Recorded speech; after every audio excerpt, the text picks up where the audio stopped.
बिस्मिल्लाहिर्रहमानिर्रहीम। अस्सलामुअलैकुम नाजरीन और हाजरीन। जेड स्पोर्ट्स के प्रोग्राम क्रिकेट विद गपशप के साथ एक दफ़ा फिर कुछ वक्फे के बाद औरंगजेब खान अपने साथी हर दिल अजीज एनालिस्ट सईद फैसल इकबाल के साथ एक दफ़ा फिर आपकी खिदमत में हाजिर हैं।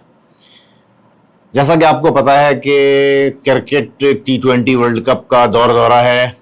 पाकिस्तान ने आज अपना दूसरा मैच अमेरिका के साथ खेला है। इससे पहले जो दो मैच हुए उसमें नामीबिया को नीदरलैंड ने हरा दिया और न्यूजीलैंड ने अपना दूसरा मैच बहुत कन्विंसिंगली जो है वो यूएई से जीता।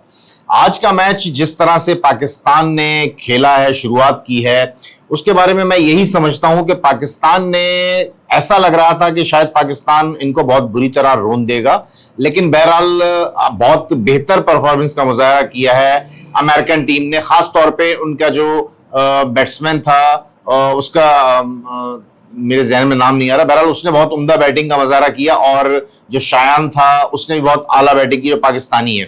तो फैसल, इस मैच के बारे में आप थोड़ा सा बताएंगे हमें? बहुत शुक्रिया के साथ औरंगजेब। सबसे पहले तो ये कि बहुत खुशी हो रही है कि एक हमारे लिए बहुत खुशी की बात है कि हमने प्रोग्राम का दोबारा बाकायदा आगाज़ किया है और बड़े इवेंट्स पे हमारी कोशिश होती है कि आपको महसूस भी किया जाए और आपको वो तमाम मालूमात फ़राहम की जाएँ जो हमारी जो क्रिकेट खेलने से या जो भी हमारे एक्सपीरियंस है हम आपको शेयर कर सकें। सही। बिल्कुल आपने सही कहा कि देखें, पाकिस्तान का और जो मैच आज हुआ है तो पाकिस्तान ने टॉस जीत के एक मैं समझता हूँ कि मिस्टेक की एक उन्होंने कि पाकिस्तान पे वो चांस ले सकते थे कि वो टॉस जीत के उन्होंने पाकिस्तान को बारी करवा दी और पाकिस्तान ने बहुत आसानी के साथ ये मैच जीत लिया और कहीं पे भी किसी जगह पे तफसीलात तो खैर सबको पता है। आप मुझे अपना बताओ कि आप क्या समझते हैं उस मैच को, पाकिस्तान ने किस तरह से जो अपनी शुरुआत की है? पाकिस्तान की शुरुआत अच्छी हुई थी, लेकिन वो बस वही है कि साइम अयूब को थोड़ा देखें, साइम अयूब रेगुलर रन्स कर रहे थे और साइम अयूब को थोड़ी सी जिम्मेदारी लेनी पड़ेगी अपने ऊपर, क्योंकि अभी आगे जाके क्रूशियल मैचेस आएंगे और वो मतलब गलत शॉट मार के गलत जगह पे वो थोड़ा सा मैं यहाँ पे आपको थोड़ा सा इंटरप्ट करूंगा फैसल, माजरत के साथ। देखें, बात ये है कि साइम अयूब ठीक है आउट हो गया, लेकिन आप इंटेंट देखें उसका, उसकी नीयत देखें। वो जाते ही जो है वो चार्ज कर रहा होता है। बात ये है कि जब इस तरह से बैटिंग की जाती है तो लाजमी बात है आप बहुत ज्यादा रिस्क जो होता है इन्वॉल्व होता है। तो वो आउट हो गया, उसको एक रोल दिया गया। फैसल, बात ये नहीं है, बात ये है कि साइम अयूब के बारे में आप यकीनन बात कर रहे हैं, लेकिन आप ये सोचिए कि हर प्लेयर का एक रोल होता है। साइम अयूब का जो रोल है, जो डिफाइन किया गया, मैं समझता हूं वो ये है कि आप जाके एक्सप्लोसिवली जो है वो शॉट्स खेलो ताकि ओपोनेंट जो है वो बहुत तेजी से बैकफुट पर रह जाए। मुझे बताइए फैसल, इन दोनों ओपनर से पहले क्या पाकिस्तान की टीम 6 ओवर में 60 रन बनाती थी नॉर्मली? जवाब दीजिए। बिल्कुल भी नहीं बनाती थी और बिल्कुल आपकी बात में ये कहूंगा, क्योंकि इसकी वजह साइम अयूब को कहने की सिर्फ ये है कि मतलब एक होता है कि एक तकिया करना किसी के ऊपर, मतलब जो प्लेयर वाकई नजर आ रहा है कि कुछ कर सकता है तो उसको थोड़ा सा विकेट पे स्टे करने की कोशिश करनी चाहिए और एक्सपीरियंस है और बहुत इंटेंट है, इसमें कोई सी शक की गुंजाइश नहीं है। सेकेंडली ये कि जो अभी पोजीशन चेंज हुई है, जैसे फरहान को मैं साहिबजादा फरहान को मैं बहुत अप्रिशिएट करूंगा, जिस तरह वो बारी ले रहा है। वो भी कई जगह पे ऐसे खेलता है कि उसको उसमें भी कोई सेल्फिशनेस नजर। लेकिन फैसल, क्या आप ये नहीं समझते कि जब आप इतना सेट हो जाते हो तो फिर आपको प्रोलॉन्ग करनी चाहिए अपनी इनिंग? कितने प्लेयर आप देखें वर्ल्ड क्रिकेट में 100 कर रहे होते हैं 50 बॉलों पे, 40 बॉलों पे। साहबजादा का मुझे जो फॉल्ट नजर आया ना, ये 50 करने के बाद रिलैक्स हो जाते हैं। क्या कहते हैं इस बारे में आप? थोड़ा सा थक भी जाते हैं औरंगजेब। जो मैंने आज फील किया, मेरी ऑब्जर्वेशन ये थी कि थोड़ा सा ऐसी फीलिंग्स आ रही थी कि वो थक गए। और बिल्कुल आपने सही कहा कि मैच को तो जब आपके 20-30 रन बनाने के बाद तो गेंद फुटबॉल नजर आ रही होती है, तो आपको विकेट पे स्टे भी करना चाहिए और टीम के मोराल को लेकर चलना चाहिए कि टीम की पोजीशन आपको पता भी है कि पाकिस्तान टीम है, ये किसी वक्त भी लड़खड़ाने में कोई टाइम ज्यादा। फैसल साहब, आप ये बताइए, जिस तरह से उस्मान को इन्होंने पीछे किया तो इसका मतलब है कि मैनेजमेंट का जो है वो उस्मान के पे एतमाद जो है मुझे नजर नहीं आता। दूसरा ये बताइए कि उस्मान लाइबिलिटी नहीं बन गया? उस्मान से बेहतर तो अगर आपको ला नहीं था तो मोहम्मद वसीम जो यूएई का कप्तान है वो भी पाकिस्तानी, आप उसको टीम में ले आते। तो ये कोई जरूरी तो नहीं है कि अगर हम उस्मान को हम यूएई से पाकिस्तान लाएं तो उसको हर मैच हर टूर्नामेंट खिलाना जरूरी है? बिल्कुल सही कहा आपने, क्योंकि देखिए आप ये चांस भी ले सकते हैं कि मैं कहूंगा कि जो एक नया प्लेयर आया है, क्या नाम है उसका, ख्वाजा नाफे, उसको चांस देना चाहिए। और मैं आपको एक और भी चीज़ बताऊंगा, क्योंकि देखें थोड़ा सा आप बड़े तजुर्बेकार हैं इसलिए मैं गुफ्तगू कर रहा हूँ। बाबर आजम जिस तरह आज बैटिंग कर रहे थे कि बाबर आजम ऐसा लग रहा था कि कोई आज बॉल वॉल फाड़ देंगे, कुछ कर देंगे, क्योंकि उनमें ये चीज नजर आ रही थी कि वो ये चाह रहे हैं कि मैं तेज रन करने की कोशिश करूं। देखिए, बाबर आजम वनडे का बहुत अच्छा प्लेयर है, अभी भी मैं ये कहता हूं कि उसको ड्रॉप करके आप किसी दूसरे प्लेयर को चांस दे दें। फैसल भाई, बाबर आजम ने जब परफॉर्म कर दिया तो आप इस तरह की बात कर रहे हो? मुझे बताओ, ठीक है गैप्स नहीं नजर आ रहे थे, लेकिन जिस तरह से पावर के साथ वो शॉट्स मार रहा था, उसने बेटरमेंट नजर आई है उसकी बैटिंग में। बात यह है कि बहरहाल तजुर्बे का कोई मोल नहीं होता। आप ख्वाजा नाफे को, मैं भी समझता था कि ख्वाजा नाफे को चांस देना चाहिए, लेकिन अभी ख्वाजा नाफे को अगर आप चांस देंगे तो आप उस्मान की जगह दें। बाबर आजम की बहरहाल अभी इसलिए टीम में जगह बनती है कि आज जिस तरह से उसने थोड़ा सा एतमाद हासिल किया है, जो बहुत स्पीडी शॉट मार रहा था, जो देखो इंटेंट नजर आ रहा था, कटे भी बहुत खूबसूरत मारी है उसने। तो आप अभी एटलीस्ट, मेरा जाती ख्याल ये है कि अभी बाबर आजम को हमें जो है बाबर आजम पे बात नहीं करनी चाहिए। बाबर आजम बहरहाल मुझे लग रहा है कि बाबर आजम जो है अपनी फॉर्म को बेहतर कर रहा है, जो कि पाकिस्तान के लिए आने वाले वक्त में बहुत जरूरी है। आप मुझे बताओ फैसल कि पाकिस्तानी टीम पिछले कितने अरसे से, एशिया कप से पहले से कंटिन्यू होता ही है कि 5-6 प्लेयर एक साथ 4-5 रन पे आउट हो जाते हैं। कम से कम बाबर आजम के बैटिंग करने से ये तो हो सकता है ना कि बाबर आजम जाके एक विकेट रोक के अपने सुकून से ड्राइव में मार मार के रन करे। क्या कहते हैं इस बारे में आप? देखिए, मैं आपकी बात से एग्री करता हूं, लेकिन एक जगह पे मैं आपसे थोड़ा सा वो करूंगा। वजह ये कि बाबर आजम की ना पोजीशन समझ में नहीं आ रही, क्योंकि T20 में ना तेज खेलने वाले प्लेयर्स चाहिए, और बाबर बहुत आते ही तेज नहीं खेल सकता। वो पहले अपनी 8-10 गेंदें, 12-15 गेंदें पहले डॉट भी खेल लेता है, तो वो चले ठीक है, इक्वलाइज कर लेता है, लेकिन कई मौकों पे वो आउट भी हो जाता है।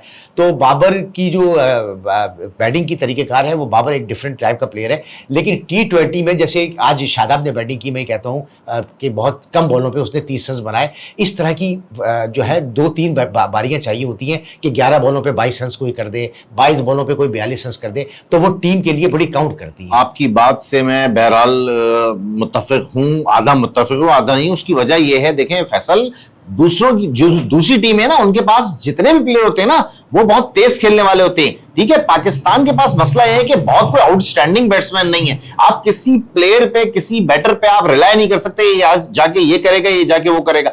इसलिए मैं कह रहा हूं, हमें इतना ज्यादा जज्बाती होकर नहीं सोचना चाहिए कि बाबर आजम को डिस्कार्ड कर दो, ये कर दो, वो कर दो। देखो, बाबर आजम का बहरहाल तजुर्बा है, 4000 रन किए हैं, 3 उसने सेंचुरियां की हैं। आप उसको किस तरह से जो है वो निगलेक्ट कर सकते हो? जी बिल्कुल, आपने ये बात सही कही कि बाबर आजम को मैं निगलेक्ट करने की बात भी नहीं कर रहा। मैं तो ये कह रहा हूँ कि आप जिस फॉर्मेट में उसको खिलाना है उसे खिलाएं, आप वनडे में खिलाएं, उसको टेस्ट में खिलाएं। लेकिन कई मौकों पे मुझे जो चीज मैं सही है, अपना ओपिनियन होता है, मेरी ओपिनियन तो ये है। अच्छा, ये बताइए फैसल के पाकिस्तान की बॉलिंग के बारे में बात करते हैं। आज जिस तरह से बेदाद का शेर नजर आया है शाहीन शाह अफरीदी दामाद साहब, उसके बारे में क्या कहेंगे आप? देखिए, ये तो एक अंडरस्टूड सी बात है कि वो एक आध ओवर या 1.5 ओवर के अलावा फिर वो उस पर रस बहुत ज्यादा बन रहे होते हैं। जैसे अगर कोई आपका क्रूशियल मैच आ जाता है और जहां लो स्कोरिंग मैच हो जाता है, वहां शाहीन अगर बॉल करता है और इस तरह की पोजीशन उसकी बॉल करने की होती है, तो पाकिस्तान को डेफिनेटली बड़ी प्रॉब्लम क्रिएट होती है। फैसल साहब, हमारा मसला ये है, हम नामों पे जाते हैं, हम कभी भी परफॉर्मेंस पे नहीं जाते हैं। अगर परफॉर्मेंस पे जाते तो मिर्जा सलमान को हम हर हाल में जो है वो इंडक्ट करते आज के मैच में। इस तरह से नहीं चलेगा। इस तरह से जो भी मसला होता है कि बाबर आजम का बड़ा नाम है तो बाबर आजम को ले लो, रिजवान का बड़ा नाम है तो रिजवान को ले लो, शाहीन का बड़ा नाम है, ऐसा नहीं होता है। हमें परफॉर्मेंस बेस्ड टीम बनानी पड़ेगी, वरना हमारी टीम का हशर बहुत बुरा होने वाला है। ये बात आपने बिल्कुल सही की, लेकिन देखें आप, ये तो जो टीम के ऑफिशियल्स बैठे हुए उनको सोचना चाहिए। मैं और आप तो हम लोग बात करते ही रहते हैं और बहुत ढंग की बात भी करते हैं, और बहुत से लोग हमें अप्रिशिएट भी करते हैं इस बात पे कि आप लोग जो गुफ्तगू करते हैं वो बहुत बेहतर गुफ्तगू करते हैं। लेकिन हम जो गुफ्तगू करते हैं तो हमें ऐसा लगता है कि हम अपनी टीम सेलेक्ट कर लेते हैं। अच्छा, उस्मान तारिक के बारे में क्या कहेंगे आप? किस तरह की बॉल की आज उसने? उस्मान तारिक को मैंने बहुत ज़्यादा अरसे तक नहीं देखा, लेकिन कुछ अभी मैचों में देखने के बाद मुझे ये ऑब्जर्वेशन हुई है कि स्लो पेस से गेंद करता है और बहुत स्लो, और दूसरी चीज़ ये कि गूगली भी कर देता है, लेग स्पिन भी कर देता है। उसके पास काफ़ी डिफरेंट टाइप ऑफ वैराइटीज़ हैं। गेंद स्लो ज़रूर करता है, लेकिन बैट्समैन के लिए वो डेफिनेटली प्रॉब्लम का बायस है। प्रॉब्लम का बायस है। आया इंडिया के खिलाफ उस्मान तारिक आपकी टीम में नजर आ रहा है? जिस तरह की आज उसने बॉलिंग की है, एक मौके पे वो हैट्रिक पे भी आया था, 3 आउट किए, बहुत उम्दा बॉलिंग का मजा आ रहा है। क्या कहते हैं इस बारे में? बिल्कुल ज़रूर खिलाना चाहिए, क्योंकि आपने नए प्लेयरों को भी ऐसे चांस देना चाहिए जिनको कॉन्फिडेंस। देखिए, आप जब तक आप किसी बड़े मैच का कॉन्फिडेंस किसी प्लेयर को देंगे नहीं, वहाँ वो अगर 1-2 विकेटें 3 विकेटें ले लेता है तो उसका वैसे भी कॉन्फिडेंस बहुत बिल्ड होगा। और ऐसे मौक़ों पे इस तरह के प्लेयरों को चांस देना चाहिए, क्योंकि ओपोनेंट के लिए भी वो एक नई चीज़ होती है कि उसको ये पता नहीं होता किसी प्लेयर को फैसल कि ये क्या गेंदें कर थोड़ा रहा सा है। मैं रिकॉर्ड का बताऊं हाँ। कि आपको मैं बताता चलूं कि T20 क्रिकेट में स्ट्राइकिंग रेट के लिहाज से जो छक्के होते हैं, प्लेयर जो छक्के मारते हैं, दुनिया में नंबर 1 जो है वो आंद्रे रसल है। हर 7.2 बॉल पे उसने एक छक्का मारा है। सेकंड नंबर पे अभिषेक है जिसने 7.4 बॉलों पे छक्का मारा है। और थर्ड पे इनका न्यूजीलैंड का जो ओपनर है, क्या नाम है उसका फैसल? फिन। हाँ, उसका जो है थर्ड नंबर है, उसने हर 8 बॉल पे 8वीं बॉल पे छक्का मारा है। तो इससे अंदाजा लगाइए कि इन लोगों की कितनी जबरदस्त इंटेंट होती है कि ये इतनी कम बॉलों पे इनका रिकॉर्ड है अब तक जो है कि दुनिया में सबसे ज्यादा तेज स्ट्राइक और तेज छक्के और सबसे ज्यादा छक्के कम बॉलों पे ये लगाते हैं। क्या कहेंगे इस बारे में फैसल? मैं बिल्कुल एक पाकिस्तान की एक बैट्समैन का जरूर नाम लूंगा, साइम अयूब का, कि वो इनकी फहरिस्त में बिल्कुल शामिल हो सकता है। इस वक्त वर्ल्ड नंबर 1 ऑलराउंडर भी बना हुआ है T20 का वो। और मुझे बड़ी keep hopping from their side, क्योंकि उसमें भी ये इंटेंट जरूर है कि वो हर दूसरे ओवर में एक छक्का जरूर मार देता है। अच्छा, इंडिया और पाकिस्तान का जो मैच नहीं होना था वो होने वाला है, होने जा रहा है इंशाल्लाह। तो इस बारे में आप क्या कहेंगे? आया कि ये मैच हमें खेलना चाहिए था, जो हमने खेलना चाहिए था या नहीं खेलना चाहिए था? क्या कहते हैं इस बारे में आप? देखिए, मैं ये चाहता हूँ, मेरी मतलब ख्वाहिश ये है कि बिल्कुल मैच होना चाहिए था, कि मैच को मैच की तरह रखा जाए। कि अगर कोई कंट्रोवर्सी है, जिस तरह आपने लास्ट एशिया कप के फाइनल में किया था, ये हंसी मजाक, ये क्रिकेट में दुनिया में आपका अपना तमाशा बना, तो बेहतर ये होती है कि मोहब्बत के साथ, हर चीज़ के साथ, और एक जेंटलमैन क्रिकेट एक जेंटलमैन गेम है, तो इसको उसी अंदाज में क्रिकेट को खेलना चाहिए जिस तरह से। सही, आपने बहुत अच्छी बात की है फैसल, इसमें कोई शक नहीं। हमें आज कमी महसूस हो रही है आपके शेरों की। आप जिस तरह से जो है वो सिचुएशन के हिसाब से जो बेहतरीन शेर पढ़ते हैं, उसके बारे में आप क्या कोई शेर है आपके पास फैसल? शेर मैं आपको नेक्स्ट इंशाल्लाह प्रोग्राम में जरूर बता दूंगा। अच्छा फैसल, कल हमारे को मैं कोई रिपीट कर कल बहुत अच्छे मैचेस हैं 2, उसके बारे में आप क्या कहेंगे? जो कि इंग्लैंड वर्सेस वेस्ट इंडीज है, बहुत अच्छा तगड़ा मैच होने जा रहा है। और दूसरा जो है वो साउथ अफ्रीका वर्सेस अफगानिस्तान है। ये 2 बहुत तगड़े मैच होने जा रहे हैं। इसके अलावा Australia versus I think Ireland है। क्या कहते हैं इन 2 मैचों के बारे में? देखिए, ऑस्ट्रेलिया का मैच तो मतलब मैं समझता हूं कि वो सीधे सीधे ऑस्ट्रेलिया के हक में ही हो रहा है। बिल्कुल बिल्कुल और ऐसे ही है। साउथ अफ्रीका का और आयरलैंड का जो मैच है ना, south Africa versus Afghanistan, south Africa versus Afghanistan का जो मैच है, तो साउथ अफ्रीका को मैं जीतते हुए देख रहा हूँ। और वेस्ट इंडीज और इंग्लैंड के मैच में मैं वेस्ट इंडीज को जीतते हुए देख रहा हूँ कल। अच्छा, आप समझते हैं कि इंग्लैंड की टीम जो है वो उस तरह से तैयार होकर नहीं आई है इस वर्ल्ड कप में, जो आप वेस्ट इंडीज को जो है वो फेवरेट करार दे रहे हैं? देखिए, मसला ये है कि होता ये है कि जो ग्राउंड रियलिटीज होती है ना, वो जो लास्ट मैच मैंने देखा है उसमें इनके नर्व्स बहुत ही, अगर वो एक बॉलर सैम करन अच्छी गेंदें नहीं करता तो किसी बैट्समैन ने भी कोई इस तरह की कोशिश नहीं की थी कि वो मैच जीतने की कोशिश पोजीशन में थे। और जो नेपाल जैसी टीम ने, जो कि अब इस तरह की टीमें भी सामने आ रही हैं कि अब कोई क्रिकेट की T20 में इस तरह की टीम नहीं, कोई किसी वक्त भी किसी भी टीम के साथ अपसेट हो सकता है। किसी भी टीम के साथ अपसेट हो सकता है। बहरहाल ये आपके अपने व्यूज हैं। मैं समझता हूं कि इंग्लैंड की टीम जो है वो बहरहाल उसकी परफॉर्मेंस इतनी अच्छी हो ना हो, लेकिन ऑन पेपर इंग्लैंड की टीम दुनिया की बेहतरीन टीमों में से एक नजर आती है। जिस तरह से उनके एक्सप्लोसिव बैट्समैन हैं, बैटर हैं, जिस तरह से मिडिल ऑर्डर है उनका, जिस तरह से उनका आजकल बॉलिंग अटैक हुआ हुआ है, तो मेरा जाती ख्याल ये कि कल इंग्लैंड की टीम वेस्ट इंडीज की टीम को हरा सकती है और शायद हरा भी दे, मेरा अपना ख्याल है। दूसरा ये कि अफगानिस्तान की टीम बहुत टफ टाइम देने वाली है साउथ अफ्रीका को। जिस तरह के अफगानी जो है, मुझे उनमें एक भूख नजर आ रही है जीतने की। तो मेरा जाती ख्याल ये फैसल कि कल आप हो सकता है कि कल आपको शायद कोई अपसेट देखने को मिले, क्योंकि अभी तक इस टूर्नामेंट में जितने भी मैचेस हुए कोई भी अपसेट नहीं हुआ है। लेकिन मुझे जाती तौर पे ये लगता है कि शायद कोई अपसेट हो जाए। मोहम्मद आसिफ जो पाकिस्तान का बहुत आउटस्टैंडिंग फास्ट बॉलर था, उसका मैंने बयान सुना है। वो कह रहा है कि इस मैच से पहले कि अमेरिका पाकिस्तान को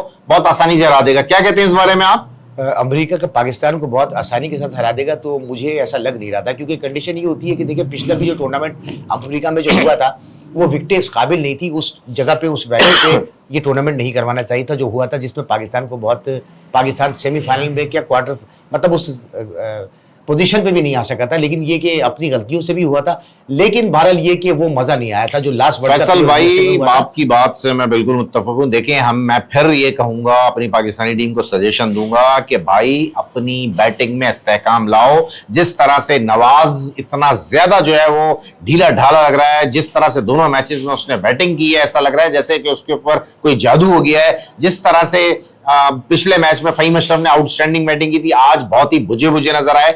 हमारा सबसे बड़ा प्रॉब्लम फैसल ये है कि हमें अपनी विकेट की वैल्यू का नहीं पता। हम दुनिया में कोई टीम ऐसी नहीं है जो इतनी तेजी से विकेट्स गिराए। इवन हम लोग क्रिकेट में कभी इस तरह से अपनी विकेट थ्रो करके नहीं आते जिस तरह ये करते हैं। ये इतनी आउटस्टैंडिंग परफॉर्मेंस देते देते अचानक ऐसा बैठते हैं। मुझे आप बताइए कि ये विकेट 220 210 का विकेट नहीं था जो पाकिस्तान ने 190 पे क्लोज किया है।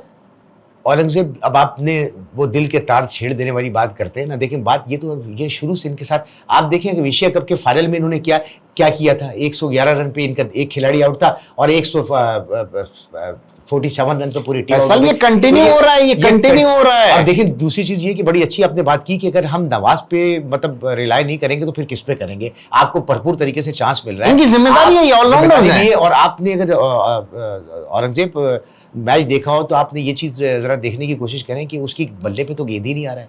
यही तो मैं कह रहा हूं, ये वो नवाज लग ही नहीं रहा है कि जो इतना रिलायबल होके आके आते ही छक्के चौके मारने लगता था। वो तो बिल्कुल ऐसा लग रहा है जैसे इसका बैट किसी ने पकड़ लिया है, किसी गैर मरई चीज ने इसका बैट पकड़ लिया है। जिस तरह से वो बैटिंग कर रहा है, ये लायबिलिटी बनते जा रहे हैं। जिस तरह से ये बैटिंग कर रहे हैं, ये 10 बॉलों पे 5 रन बनाते हैं।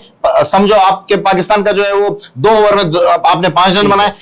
फहीम की मैं नहीं कहूंगा क्योंकि फहीम के पास 4-5 बॉलर रह गई थी, लेकिन नवाज काफी पहले आ गया था खेलने के लिए और बिल्कुल जिस तरह 10 बॉलों पे 3 रन 5 रन। लेकिन फैसल, बहरहाल मेरा ये ख्याल है कि नेक्स्ट मैच में पाकिस्तान को उस्मान की जगह ख्वाजा नाफे को इंडक्ट करना चाहिए, क्योंकि बहरहाल अगर आज ख्वाजा नाफे होता तो यकीनन वो नवाज से और फहीम अशरफ से पहले आता और वो आके अपना, बहरहाल एक उस बच्चे में टैलेंट है, वो चारों तरफ शॉट्स खेलता है।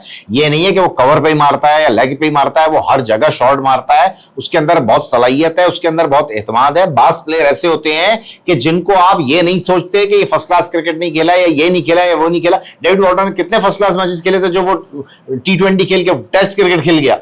देखिए औरंगजेब, मैं आपकी बात को बिल्कुल एग्री करता हूं। देखिए, आप अगर किसी को खिलाते हैं ना तो उसको उस पोजीशन पे भी चांस दें जहां वो डिजर्व करता हो। कि अगर ऊपर, जैसे मिसाल के तौर पे अब ये सायम अयूब हो गया या अब फरहान तो रन्स कर रहा है, लेकिन अगर आप कुछ चेंजिंग बैटिंग ऑर्डर में कुछ अचानक से तब्दीली लेकर आए, जो दुनिया की अक्सर टीमें करती हैं कि कहीं अगर आपके रन्स अच्छे बने हुए तो आप वहां चांस दे दें, कहीं आपकी विकेट अगर गिर गई है तो वहां तेज खेलने के लिए आप किसी को यूज करें। लेकिन वो हमारी एक तरतीब बनी हुई है कि वो नंबर से वही होते हैं कि आप पैड कर लें, बाबर आप रेडी रहिएगा, ठीक है, इस नंबर पे आपने जाना है। सही क्रिकेट खत्म करनी पड़ेगी। बहरहाल फैसल, बहुत अच्छे जो है ना आपने अपने ख्यालात का इजहार किया है। आपकी बातें जिस तरह से थी, मुझे बस सिर्फ और सिर्फ आपकी बातों में एक कमी नजर आई, आपके अशार की। इंशाल्लाह वो भी आप यकीनन पूरी करेंगे। और व्यूअर्स, हम लोग जो है इसी बात पे, इसी नोट पे इख्तिताम करते हैं अपने प्रोग्राम का। अल्लाह हाफिज।